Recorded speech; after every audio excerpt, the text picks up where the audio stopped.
All right. Good evening, everyone, and welcome to another interview session on our YouTube channel. Today's topic is diseases without borders. We are joined by a very special guest, Dr. Giri Rajaram, who is presently the head of the Department of Medicine at Queen Elizabeth Hospital II in Kota Kinabalu, Sabah.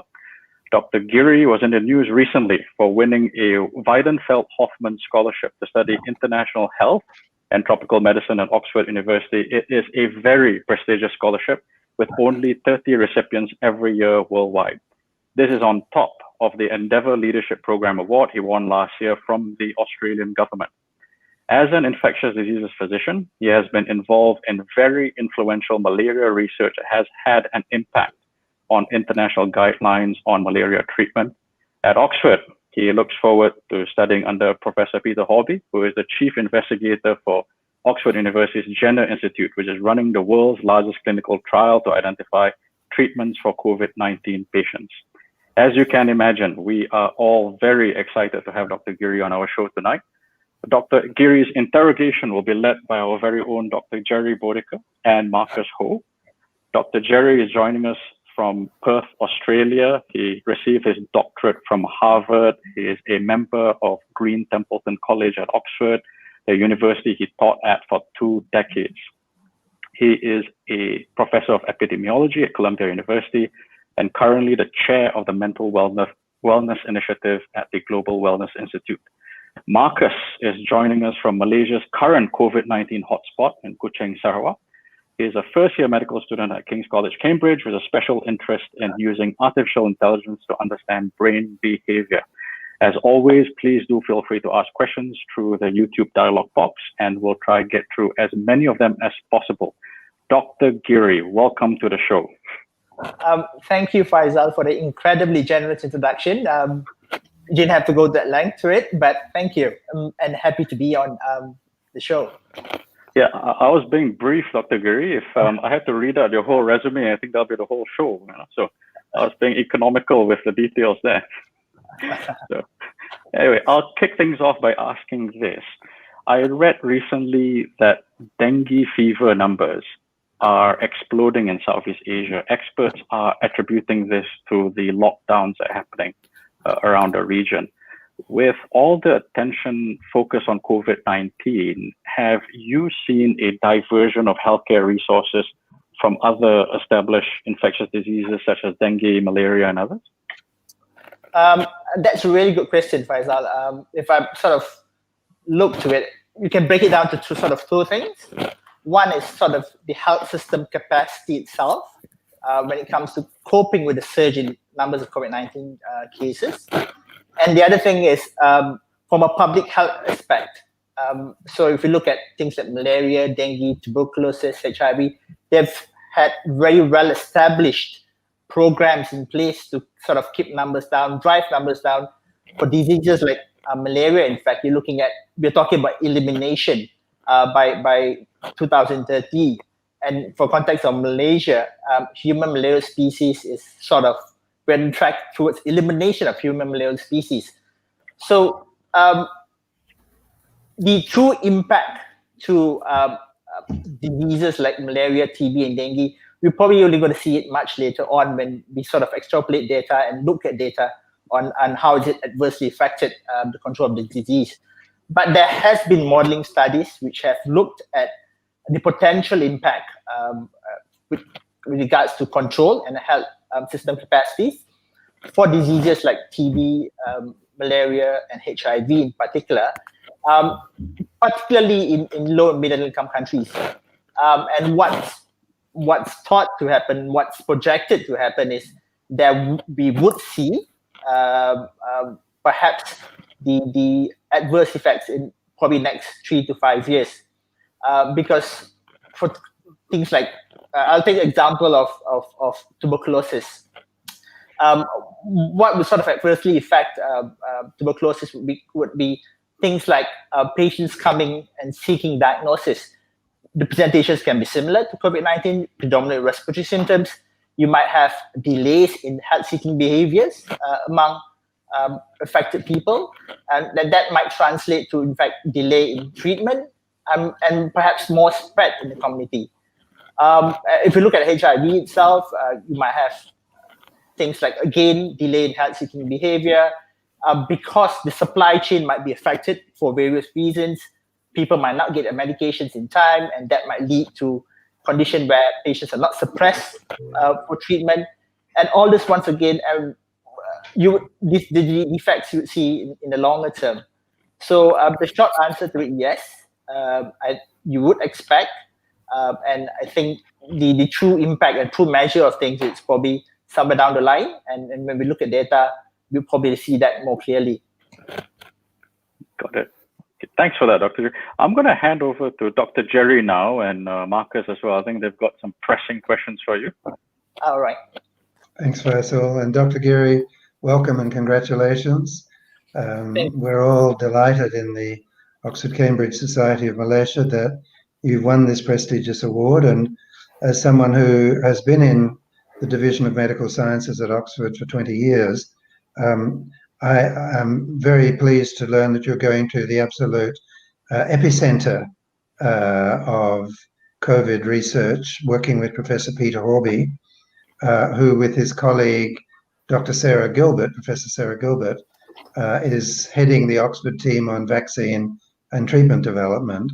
Professor Gilbert she's heading the vaccine development program, and Professor Horby, who you're working with, is heading the treatment program.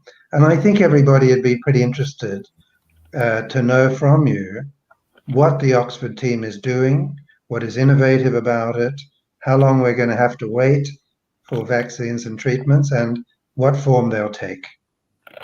All right. Thanks once again, Gary, for the, again, very kind words. So I think what Oxford's involved in, it's all over the news. I think they're involved in the whole aspects of COVID control, from the public health side of things, the social sciences, the clinical therapies coming to light, and the vaccine, as you mentioned, from the Jenner Institute under the leadership of Professor Sarah Gilbert. I'd particularly like to highlight on the treatment aspects. Being a clinician, I'd be sort of interested in the clinical aspects of things. So what happened early on in the pandemic itself, there were a lot of therapies that sort of people tried, partly because there were no therapies proven for treatment for COVID-19. And again, this was sort of both preclinical data and in vitro data, which showed there might be potential effects of some of this treatment. And a lot of those were sort of off-label use of therapy sometimes, things like hydroxychloroquine and Kaletra. And the early experience was much of it from China. And again, in the midst of a pandemic, in the midst of an outbreak, it's sort of really difficult to sort of have good data on what works and what not. And what was amazing from the Oxford group, led by Professor Horby and Professor Landry, is the recovery trial, which used the NHS platform to sort of look at all these therapies, particularly in hospitalized patients. So this is one sort of study which rapidly adapted. NHS clinicians were able to sort of get in their patients into a trial perspective, and also sort of give definitive answers with regards to therapy, both in England, obviously, and the Greater United Kingdom, and for the rest of the world. So I think what came off of that is absolutely phenomenal. If you take, for example, hydroxychloroquine, basically they've literally said, based on the data which is available, it's very unlikely to work, or more definitively, will not work for patients who are hospitalized with COVID-19. Same goes to Kaletra for patients who are hospitalized with COVID-19. It probably will not work. And I think what's interesting in dexamethasone, which I think a lot of people were sort of apprehensive because the science to it was equivocal prior to a large study, the recovery study. It sort of gave a definitive answers, particularly in patients who are ventilated and requiring oxygen, that it made a mortality difference. And mortality is a really hard outcome that clinicians look for. And dexamethasone is something that's widely available. It's cheap. and most countries have access. And it's amazing that it came through the study in the midst of a pandemic. And obviously, this is great science in the midst of a pandemic, answering very important questions for clinicians on the ground to treat patients that you're seeing every day.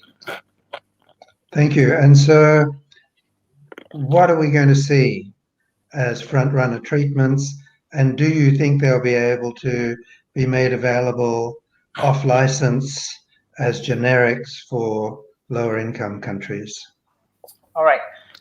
Sort of two front runners, so to speak, has been in context dexamethasone, particularly in patients who are requiring oxygen and who need oxygen support. And then there's another antiviral therapy, which is remdesivir, which the US NIH together in the US have trialed. It showed improvement in patient scores when it comes to slightly getting them better. But we sort of waiting for definitive mortality outcome scores with regards to therapy. And again, I think at the cost which they are sort of marketed by the company at the moment, it's probably not so accessible to most low and middle income countries. And I suppose that would need some innovative ways on how to sort of negotiate pricing when it comes to low and middle income countries. I know there would be initiatives perhaps for lower income countries to get access via alternative route. But for middle income countries and upper middle income countries, especially Malaysia, it looks at the moment at least is going to be a bit of a problem. But I'm sure there'll be ways to overcome that and to get access if and when needed. Thank you. Well, just to sort of put it in focus, remdesivir is currently estimated to cost around $390 plus US dollars for a treatment, but between $1 and $5 per treatment to produce. And Gilead Sciences is the producer and is being urged to do generic production for lower income countries. That's right.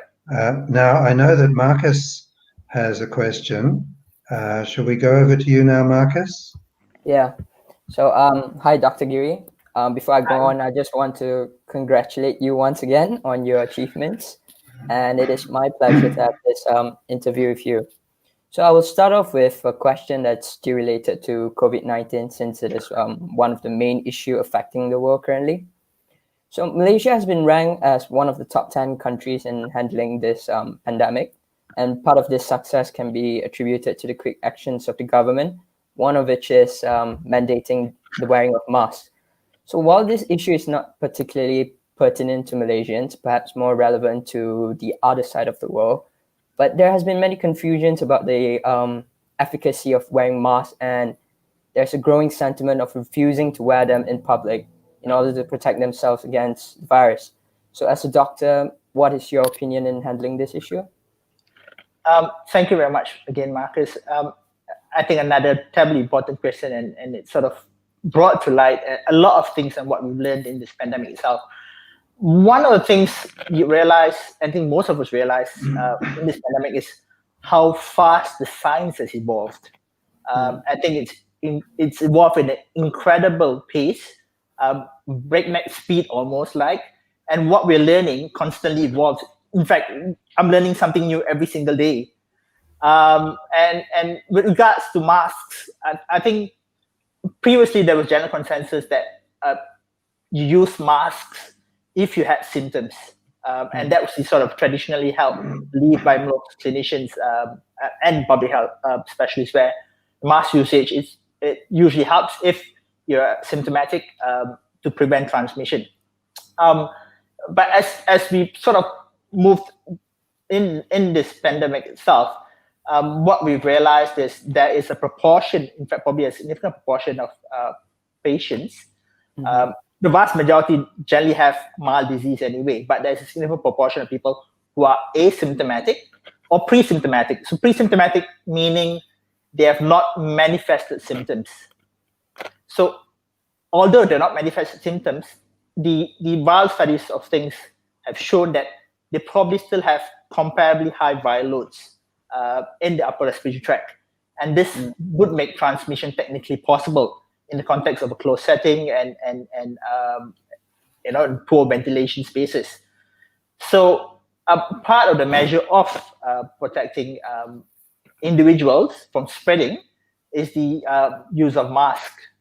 So then comes the question of what kind of mask you use. If you're wearing a normal fabric mask, what happens is you're probably protecting yourself from transmitting to others, but you're not so much protecting yourself.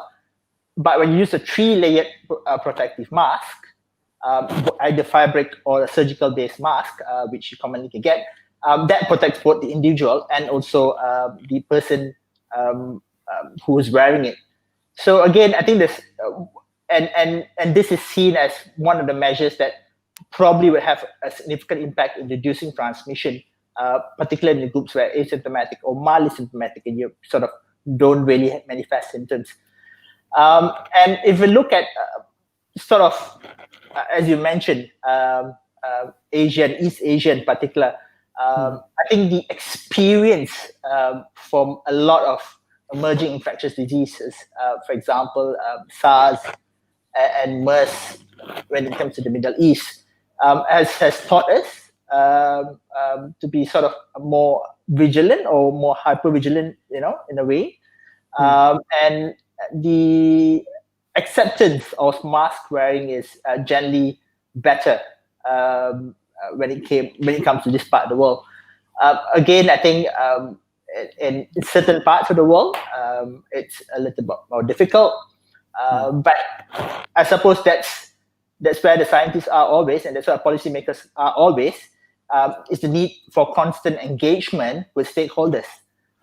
You can't simply say, ask somebody to wear a mask and say, be it and that all. You see, it has to be constant engagement. There has to be explanation of why it's important. There has to be the science to it, and then the general policy to it as well. Thank you, Dr. Giri. And my second question is related to vaccination. So obviously winter is coming, and the prediction of a second wave of COVID-19 in January with the added layer of an influenza epidemic could be a nightmare. So while the race for an effective COVID-19 vaccine continues at pace, and I think that you'll be involved as well, and many of them has been showing promising early signs, but also there has also been I would say a growing anti-vaccination sentiment going on, perhaps due to conspiracies such as implantation of a microchip. And therefore, as a specialist in infectious diseases, what is your opinion about this issue, and what do you think are the ways to tackle this issue as well? Right. To begin with, I think anti-vaccines or vaccine hesitancy, I like to put it that way, it's not new. I think even the times when Jenner sort of invented smallpox vaccine, you had movements which were not keen on vaccination, and then Ursula famously said, you could bring somebody else and put him and get him to have smallpox and not get vaccine. So it's not a new thing. To look at vaccination hesitancy in general, I think it's a multi-factorial issue. To put it simply, a simple metrics we're looking at confidence. It also looks at, that's complacency. That'd be the sort of second part of things. And the third part of things would be convenience. So confidence, people would sort of talk about things like the efficacy of the vaccine and the safety of the vaccine. And this is usually this issue usually comes up for newer vaccines rather than long-standing established vaccines. And as you would know, part reason is perhaps the growing sentiment of social media.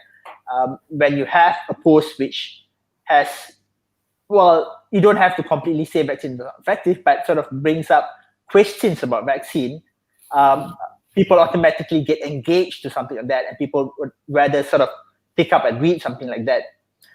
And social media programming, the algorithm is programmed to pick up things which are more widely read and it gets shared more frequent basis. So that's that's the issue to sort of to grapple with.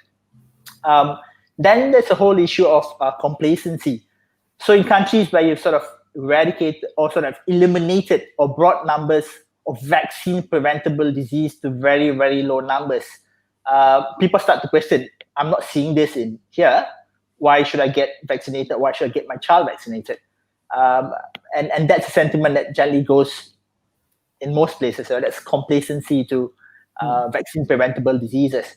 And then there's a whole issue of convenience and accessibility. And this is probably more relevant to sort of low middle income countries when you talk about vaccine access, travel for distance to get vaccine, and sometimes you have to pay for vaccines. So that's the other aspect of things that we probably will look at. Again, when it comes to potential solutions, there's no one size fits all. I think even in countries with high uptake of vaccines, there are pockets of people who are not vaccinated for a variety of reasons.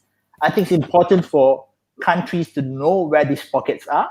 So it's very context specific in which country it is. So knowing which are your pockets of people are not vaccinated. And I just give example.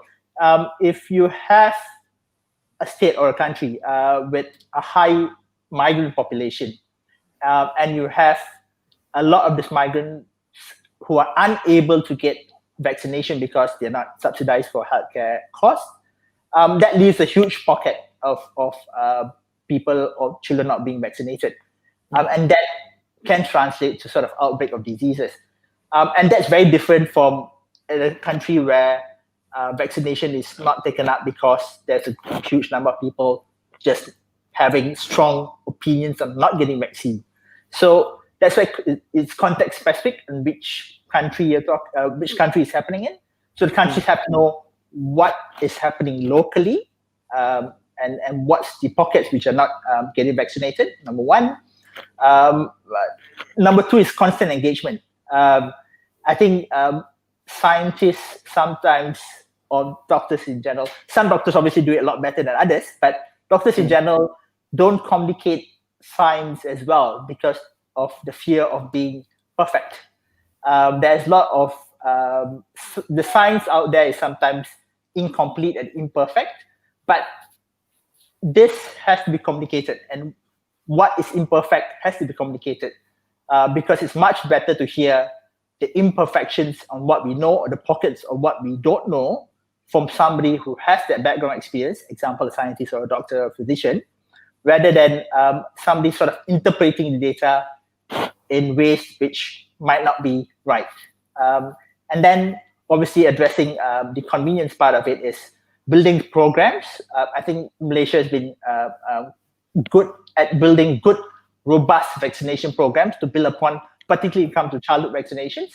So it's building upon these programs and building upon the capacity of public health services to deliver these vaccines in communities. Okay, so relating to this, the safety aspect of vaccines, usually development of vaccines takes years of clinical trials and approval. But at this point, the COVID-19 vaccine, like I said, it's a race and it's progressing at a terrific speed. So do you think once it's developed, should countries mandate vaccination on every single people to prevent further outbreaks of COVID-19 cases? Right. Good, important question. I think what's important to come up from the vaccine trials, which is being conducted, in fact, all over the world. I think up to date, there's probably nearly close to 200 different vaccine at either early preclinical or clinical phase of studies. So what's important is there should not be compromise on the safety.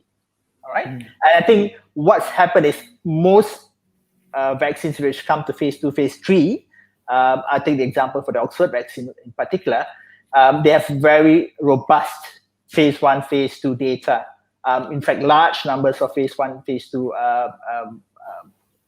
recruits looking at the safety aspects of vaccine.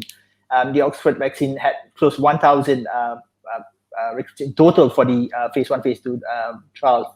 And this is a very huge number to demonstrate safety in the early phase of the trial, so before moving on to the phase 3 efficacy trial. And again, if you use the Oxford vaccine as the example, this is not a completely new vaccine. The COVID antigen to it is the new, but the work on the vaccine itself has been started when another similar coronavirus, which is the Middle East coronavirus, happened. So Professor Zagir and the team have been working on the vaccine for a little while. And if you look at the vaccine vector itself, which is the adenovirus non-replicating viral vector, which is being used for the vaccine, it's being used before for sort of malaria vaccinations before. So it's not a completely new sort of vaccine program. There have been experience. There has been work, which is many years of work that have been put into this. And in a way, the COVID-19 happened in a time where the expertise from working on the MERS vaccine could just be easily translated to using it for the COVID-19 vaccine. So again, vaccine, the safety of the vaccine, I think it's at least the early preclinical data shows it's safe. Obviously, there's the phase 3 trial, which looks at efficacy, it looks further at safety. Then there's the phase 4 post-marketing surveillance, which has to happen as well, which happens in any vaccine. So it's a continuous process. So it's not a snapshot at any particular point. It's a continuous process you're looking at. So and the whole way, the safety is the primary importance when it comes to any vaccine to begin with. And to your question, whether everybody should be vaccinated, again, I think what happens is we have to look at which population is most likely at risk for severe disease. That's number one. Then and people are slightly older, people have comorbidities, they are probably at higher risk for vaccination. Even when the vaccine is available, as in after you finish and completed phase 3 trials, and the vaccine is shown to be efficacious, it's shown to be safe, there's a whole other concept of scaling up production. Here you're talking about a large number of people in the world, in fact, the whole world, is scaling up production to meet that kind of a demand.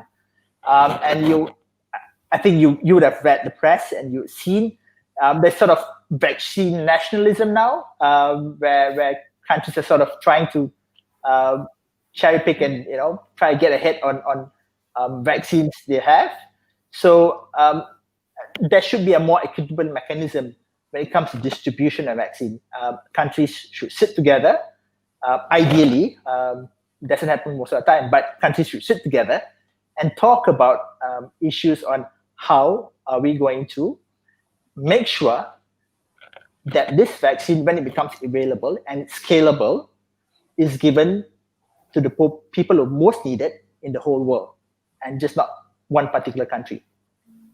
Thank you, Dr. Giri. So lately there has been a resurgence of COVID-19 cases, and particularly at where I am right now, Kuching.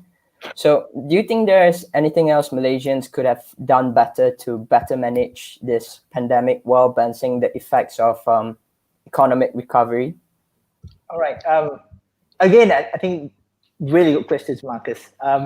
So I think we'll first have to acknowledge COVID-19 pandemic is going to stay here for a little while. I think that's important to sort of comprehend, and important even for people out there to comprehend. It's just not just one single event.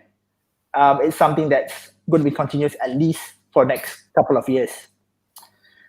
So Malaysia has done, this is again opinion we shared by many, has done incredibly well in managing the first part of things. So here you have, I think if you recall, the huge explosion of cases was from after a cluster which was recognized in Sri Petaling, and then we had the whole movement control order put in place to sort of manage that cluster. And I think experience from previous sort of epidemics.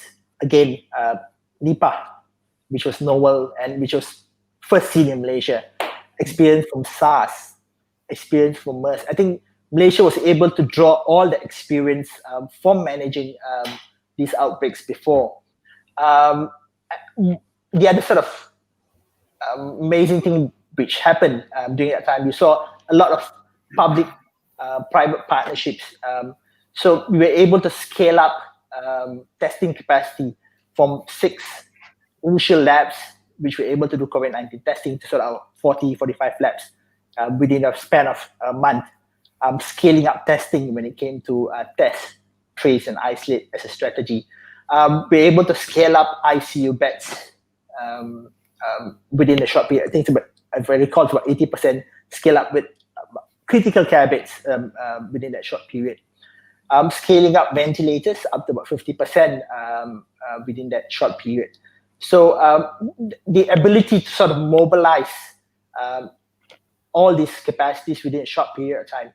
I think the Director General of Health always quotes, it's a whole government, whole society approach. And you saw all arms of government being involved when it came to sort of doing the movement control order as well. So I think that sort of we were able to, because of that kind of response, the whole government, whole society approach, be able to contain that wave, I would say really well, comparatively to a lot of other countries in the world. But as I mentioned, COVID-19 is here to stay. It's something that's going to be here for next 2 years. And there are a lot of lessons you can learn, or we can learn, in fact, from countries around the world. I particularly like the example from Melbourne, Australia. Australia was doing amazingly well the first period of COVID itself. And then you had sort of surge in cases within the Victoria, Melbourne vicinity. And that was thought to be because of, the quarantine measures, which were not as strict as it was hoped to. And sometimes we see a similar situation here as well. You had individuals coming from overseas, which were expected to do home quarantine, not complying to home quarantine, number one. And number two, even worse, they were not even complying to getting their testing done for the second test. They had their first test initially and they did a second test, and the second test was not done.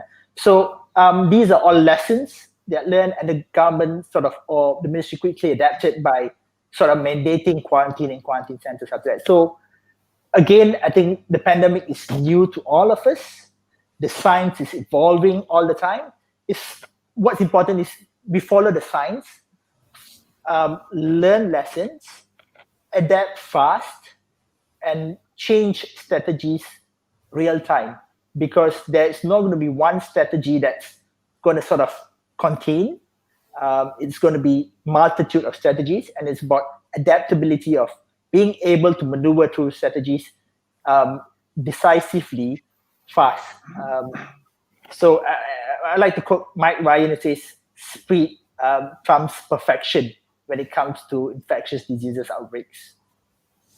Thank you very much, Dr. Giri. I think I'll pass it back to Dr. Gerry, who has a lot more interesting questions. Thank you very much, Marcus. Good questions. Dr. Giri, you're a clinician.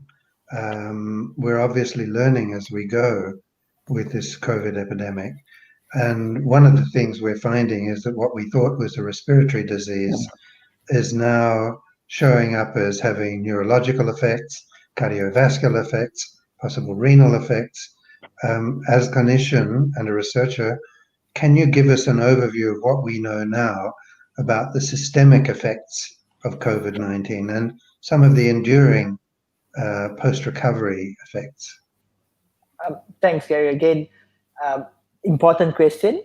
And I think the honest answer to your question is we still haven't got a good grapple on the true situation of the clinical spectrum of disease. That's the honest answer to things. What began as predominantly a respiratory condition, and it still is a respiratory condition, but we're seeing a multi-system effect from the disease itself. So you have patients who go after the first phase, or first week of illness, which is sort of a viral replicating phase, we think they go into a second week of illness, a second phase of illness, which is a predominantly host, that means the human's immune response, which kicks into overdrive to control the infection, the so-called cytokine storm, which happens. And this leads to multi-system involvement, right from the kidneys, cardiovascular complications. You had patients with neurological complications. You had patients with liver complications. And a lot of this is thought to be because of endothelial dysfunction which happens. This puts them at risk of getting a lot of thrombosis, which is vessel blockage in both in large and small vessels. And this is thought to cause a lot of complications that happens. So the cardiovascular complications that happens can be attributed to that. You have a lot of patients who have deep vein thrombosis, which is clots in the lower limbs, which move off the lungs and causing large pulmonary embolisms. And this is something which we see in critically ill patients, but perhaps because of the nature of the pandemic itself and number of people involved, we're seeing a lot more in patients who are critically ill with COVID-19 rather than with other diseases. It's interesting that you sort of elicited the neurological complications of things. I think there are a lot of countries which have published reports on neurological complications to COVID. And there was a sort of very nice paper which came off from the UK, from the group in Liverpool, in collaboration with the group in London and others. They sort of gave a snapshot of things, snapshot of neurological conditions that they saw in patients who were hospitalized, especially during the exponential growth of the epidemic in the United Kingdom. And here you had patients with a whole range of neurological presentations. Strokes were common. That means you had a lot of patients who had large vessel strokes. You had patients with inflammation of the brain. They had patients who had psychotic and neuropsychiatric symptoms. And we are not even discussing of the whole sequelae, long-term cognitive sequelae, long-term behavioral sequelae on somebody who's recovered from COVID-19. Again, I think we have to be careful to make inference from reports, whether it's coincidental or whether it's causal. That needs good case control studies to tell us. But what it tells clinicians is to be aware that patients can have neurological complications, and perhaps maybe we should be looking for it harder when patients come in. And the next part of things is, I think we still don't know what's the full spectrum of patients who have recovered from COVID-19. A lot of them have complained of persistent fatigue. A lot of them have a lot of researchers, at least early now, are seeing a lot of scarring of the lungs, which are probably permanent, how that impacts the quality of life later on. And again, the neurocognitive effects of somebody who had severe COVID-19 in ICUs, how is that impact? And with regards to neurological complications, a lot of them are left with eventually debilitating neurological conditions. And this also would eventually translate to health services impact, rehabilitation services impact. So the whole range of things which we're still learning as we speak. Thank you very much. And I think that as troubling as it is to hear all of those newly emerging sequelae from COVID-19, it's important for the public to know about this, so that the idea of, oh, well, it's not going to affect me and it's not so serious and it's just like a little flu, that kind of thinking is dispelled, because everything you're saying shows that it's an extremely serious and damaging disease that people must understand and take every great precaution against. Faisal's going to join us as a moderator with questions from the group in a moment. Just if you could take a minute or two. You mentioned Professor Sir William Osler in your earlier comments, who was Regius Professor of Medicine at Oxford a little over a century ago. And last year we commemorated at Oxford the 100th anniversary of William Osler's passing with a series of conferences, one of which I co-chaired and presented at. And the emphasis from William Osler that was radical at the time, and maybe a little radical again, is to listen to the patient, learn from the patient, understand the patient. Very, very patient-centric.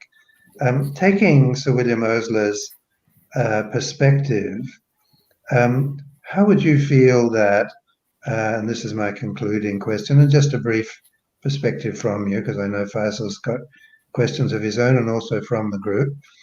How would you feel listening to the community, what they understand, what they don't understand, what they accept, what they don't accept or believe or haven't incorporated? How can messaging around good public health practice be fine-tuned and honed from the perspective of communicating directly with ordinary human beings? Again, I think very good question, and thank you for the question, Gary. And if patient-centric approach is radical thinking, well, I think we have troubling times then. I think patient-centered approach should be the very basis of patient care, and Osler might have been radical ahead of his time. I would say ahead of his time, but issues and teachings from Osler is relevant now as it was 100 years ago. So to the question of messaging when it comes to infectious disease prevention and care, I like to see it this way. I think we're entering a new era of infectious disease outbreaks. We've got a complex sort of intermingling where you have a lot of land use change, which has brought humans to the interface between wildlife. There's sort of unregulated, or in fact, where it is regulated, but sort of still happening wildlife trade, which predisposes to viruses which can jump species. And we're looking at global trade and travel at an incredible pace, which we've not seen 100 years ago. For example, what was an isolated case, perhaps, of bubonic plague in one island, and takes perhaps a whole travel by ship before you send it to another place, just needs 2 hours flight from somewhere to across the world to sort of spread an infectious disease. I think we have to have community empowerment. A lot of times we sort of tell people what they should do and what they should not do, but I think it has to be a down-up approach where there should be more education. People should understand the consequence of doing things. They should sort of be educated on what potential dangers there are when a certain behavior is done or not done.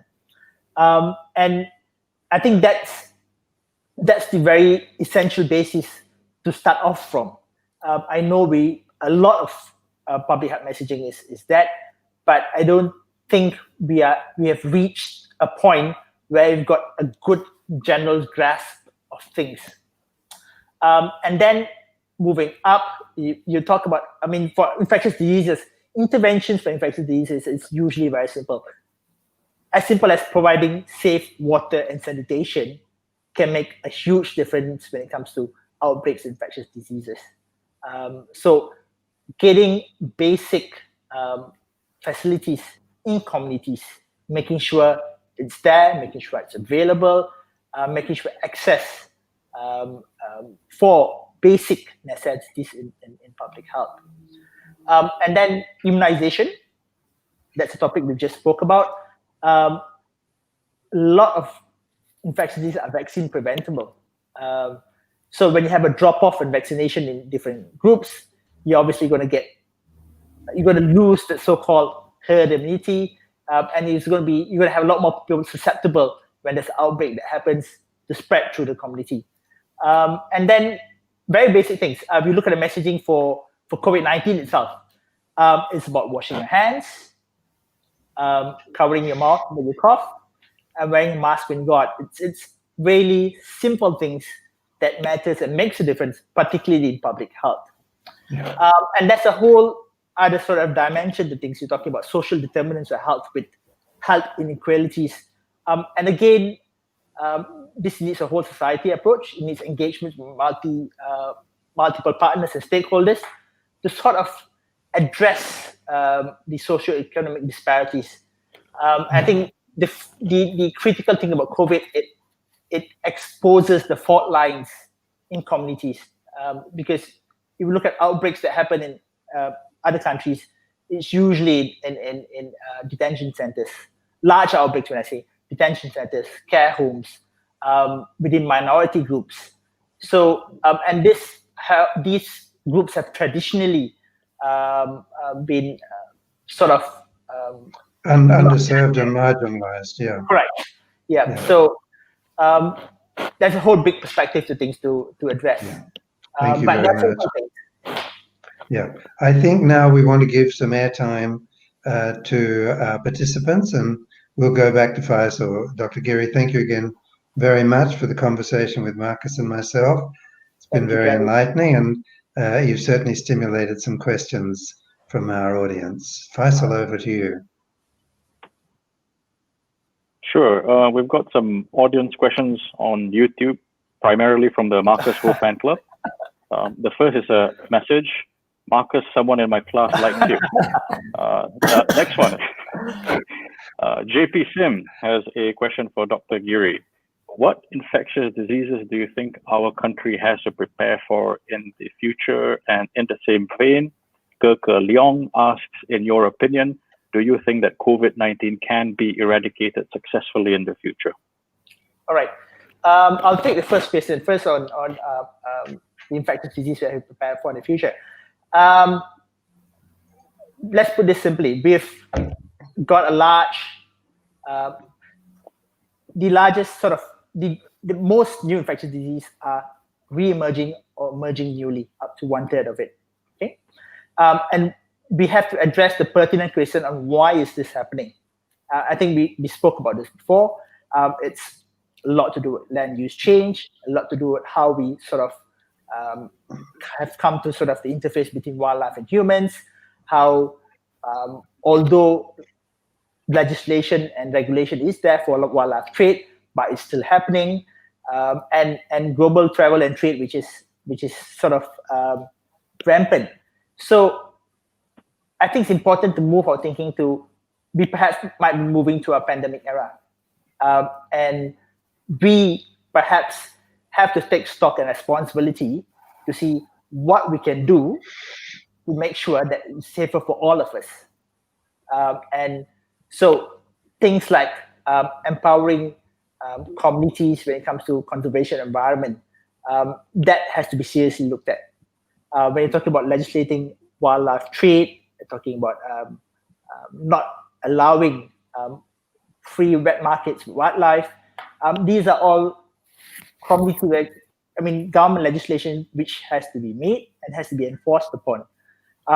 Travel, trade, that's going to happen, that is going to continue to happen. But it's just how we're going to minimize this risk. Number two is sort of leadership and global governance.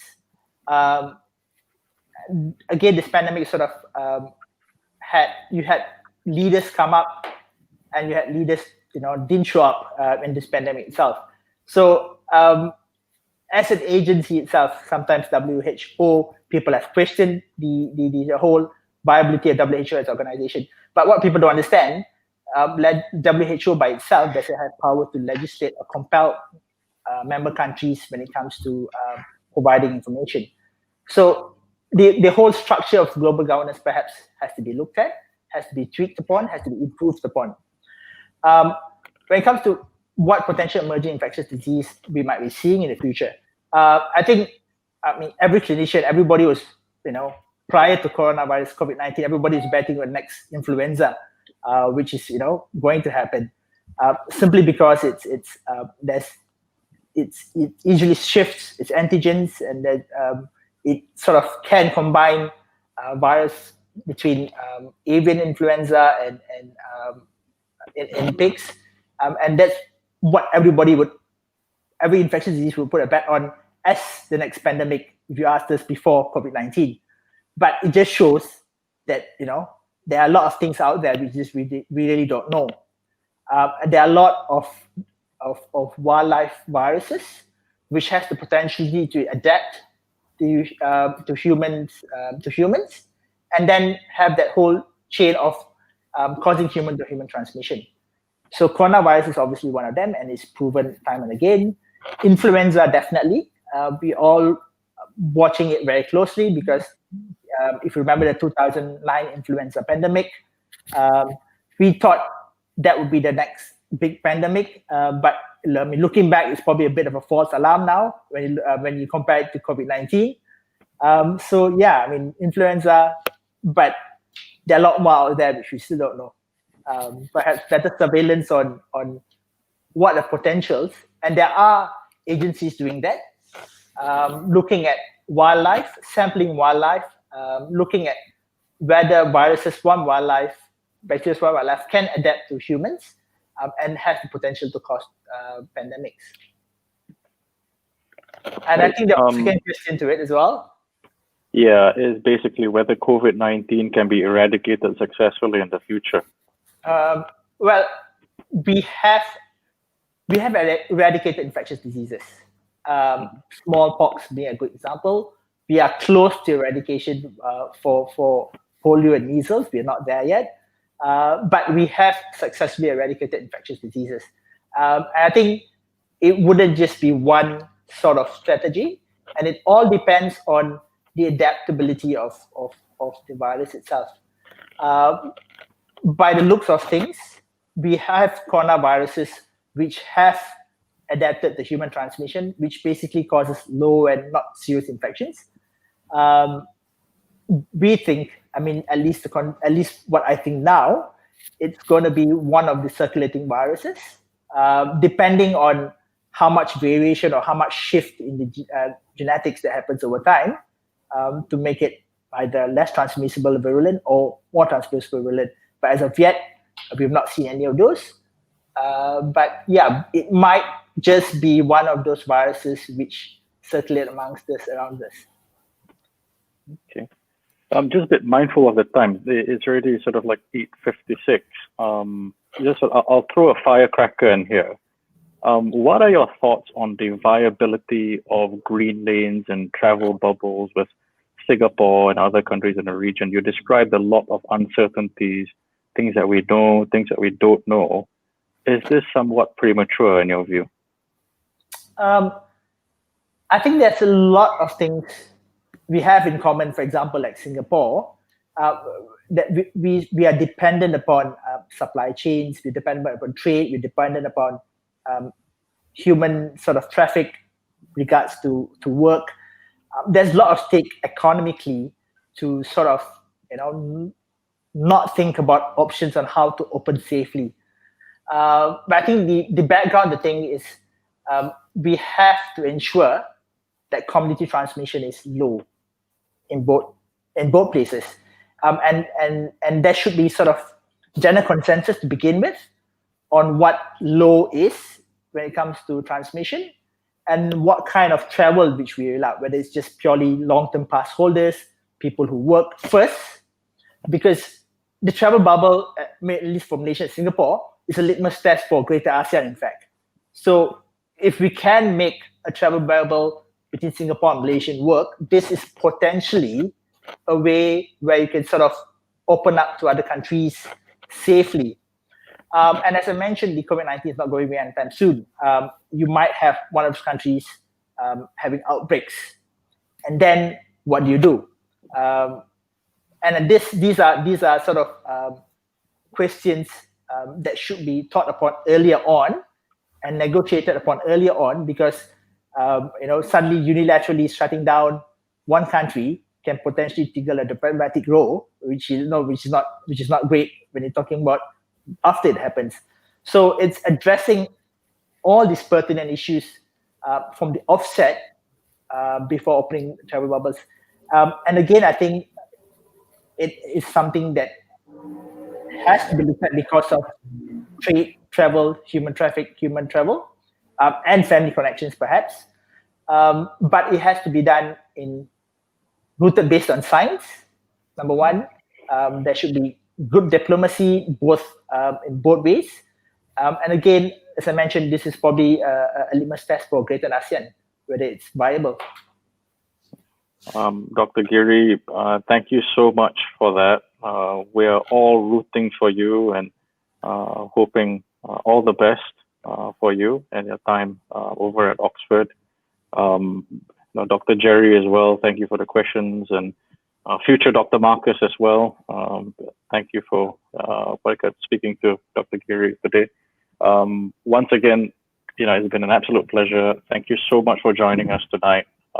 And to the audience, thank you so much for the questions. Look forward to the next edition. And if you're in town in KL, would love to have a teh tarik sometime. Oh, brilliant. Thanks, Faisal. And again, thanks to all of you for having me. It's just absolutely wonderful to speak to all of you all. Yeah. All right. Thank you for joining us. And thanks to Faisal and Thank you, Marcus, everyone. and especially to the audience. Take care.